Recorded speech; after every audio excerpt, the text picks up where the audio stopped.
صلی علی رسولہ الکریم اما بعد اعوذ باللہ من الشیطان الرجیم بسم اللہ الرحمن الرحیم وَلَقَدْ هَمَّتْ بِهِ وَهَمَّ بِهَا لَوْلَا أَن رَّأَىٰ بُرْهَانَ رَبِّهِ كَذَٰلِكَ لِنَصْرِفَ عَنْهُ السُّوءَ وَالْفَحْشَاءَ إِنَّهُ مِنْ عِبَادِنَا الْمُخْلَصِينَ صدق اللہ العظیم۔ آج سورہ یوسف کی آیت نمبر 24 کا درس ہو رہا ہے۔ فرمایا کہ زلیخا نے یوسف علیہ السلام کا ارادہ کیا اور یوسف نے زلیخا کا ارادہ کیا۔ یہاں پر ایک مسئلہ سمجھ لیجئے کہ تمام انبیاء علیہم السلام گناہوں سے محفوظ ہوتے ہیں۔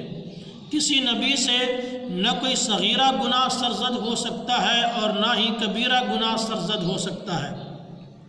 اس کی وجہ یہ ہے کہ اگر معاذ اللہ کسی نبی سے بھی گناہ سرزد ہو جائے تو پھر ان کے لائے ہوئے پورے دین پر اعتماد اٹھ جاتا ہے۔ اس لیے اللہ نے جس نبی کو بھی بھیجا ہے تو اس کو معصوم بنا کر کے بھیجا ہے۔ تو جو زلیخا نے ارادہ کیا ان کا ارادہ مضبوط تھا، اور جو یوسف علیہ السلام کے دل میں ایک وسوسہ پیدا ہوا وہ غیر اختیاری طور پر پیدا ہوا جو فوراً ان کے ذہن سے نکل گیا۔ اس کو یوں سمجھیے کہ ایک شخص گناہ کا ارادہ پیدا کرتا ہے، اپنے ذہن کے اندر گناہ کا خیال لاتا ہے، پھر وہ گناہ کا خیال قرار پکڑتا چلا جاتا ہے، حتیٰ کہ وہ انسان پورا ارادہ کر لیتا ہے کہ میں نے یہ گناہ کرنا ہے۔ خیال کی ایک صورت یہ ہوتی ہے، اور دوسری صورت یہ ہوتی ہے کہ کوئی شخص اپنے ذہن میں گناہ کا خیال لاتا ہے اور فوراً اللہ کے خوف سے اس کے ذہن سے وہ گناہ کا خیال نکل جاتا ہے۔ تو اس میں سے جو پہلی صورت ہے وہ قابل مواخذہ ہے، جبکہ دوسری صورت قابل مواخذہ نہیں ہے۔ تو زلیخا کا ارادہ پورا تھا، مضبوط تھا، اور یوسف علیہ السلام کے ذہن میں غیر اختیاری طور پر تھوڑا سا میلان پیدا ہوا جو فوراً اللہ نے ان کے ذہن سے نکال دیا۔ اس کو ایک مثال سے یوں سمجھیے کہ جس طرح انسان نے اگر گرمیوں کے شدید موسم میں روزہ رکھا ہوا ہو تو انسان کا ذہن ٹھنڈے پانی کی طرف جاتا ہے، لیکن کوئی انسان ٹھنڈا پانی پینے کو تیار نہیں ہوتا۔ یہی مثال ہے یوسف علیہ السلام کی کہ غیر اختیاری طور پر ان کے ذہن میں وسوسہ پیدا ہوا جو فوراً انہوں نے ذہن سے نکال دیا، جس پر کوئی مواخذہ نہیں ہوتا۔ نبی کریم صلی اللہ علیہ وسلم نے ارشاد فرمایا کہ اللہ نے میری امت سے گناہ کے خیال اور وسوسہ کو معاف فرما دیا ہے۔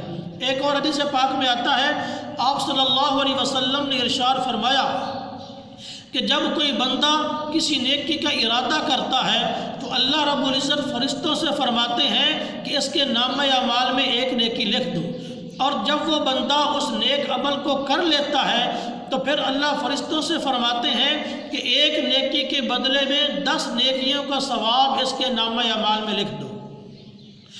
اور اس کے مقابلہ میں اگر کوئی شخص گناہ کا ارادہ کرتا ہے اور پھر اللہ کے خوف سے گناہ کا ارادہ چھوڑ دیتا ہے تو اللہ رب العزت فرشتوں سے فرماتے ہیں کہ اب بھی اس کے نامہ اعمال میں ایک نیکی لکھ دو، کیونکہ اس کے ذہن میں گناہ کا خیال پیدا ہوا لیکن اس نے محض میرے خوف سے گناہ کا ارادہ ترک کر دیا ہے۔ اور اگر وہ انسان گناہ کر لیتا ہے تو اللہ رب العزت فرشتوں سے فرماتے ہیں کہ اس کے نامہ اعمال میں صرف ایک برائی لکھو۔ تو زلیخا کا ارادہ مضبوط تھا اور یوسف علیہ السلام کے دل میں معمولی سا غیر اختیاری طور پر میلان پیدا ہوا جو فوراً نکل گیا۔ لولا ان رأى برہان ربی، اللہ فرماتے ہیں کہ اگر میں یوسف علیہ السلام کو دلیل اور حجت نہ دکھاتا تو وہ شاید گناہ کے اندر مبتلا ہو جاتے۔ اب اس دلیل اور حجت سے کون سی دلیل اور حجت مراد ہے جو اللہ نے یوسف علیہ السلام کو دکھائی؟ اس کے بارے میں مختلف اقوال ہیں۔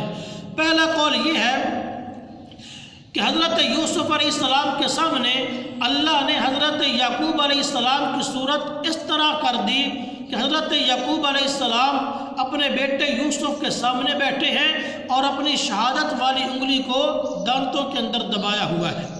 اور دوسرا قول یہ ہے کہ حضرت یوسف علیہ السلام کے سامنے اللہ نے عزیز مصر کی صورت پیدا کر دی، جس سے ان کے دل میں جو میلان پیدا ہوا وہ فوراً نکل گیا۔ اور تیسرا قول یہ ہے کہ حضرت یوسف علیہ السلام نے آسمان کی طرف، چھت کی طرف نگاہ کی تو چھت پر یہ آیت لکھی ہوئی تھی وَلَا تَقْرَبُوا الزِّنَا إِنَّهُ كَانَ فَاحِشًا، کہ زنا کے قریب مت جاؤ کیونکہ یہ بے حیائی کا کام ہے۔ جب یوسف علیہ السلام نے وہ آیت پڑھی تو جو ذہن میں غیر اختیاری طور پر میلان پیدا ہوا وہ فوراً نکل گیا۔ اور چوتھا قول یہ ہے کہ اس کمرہ کے اندر ایک بت پڑا ہوا تھا جس پر زلیخا نے پردہ ڈال دیا۔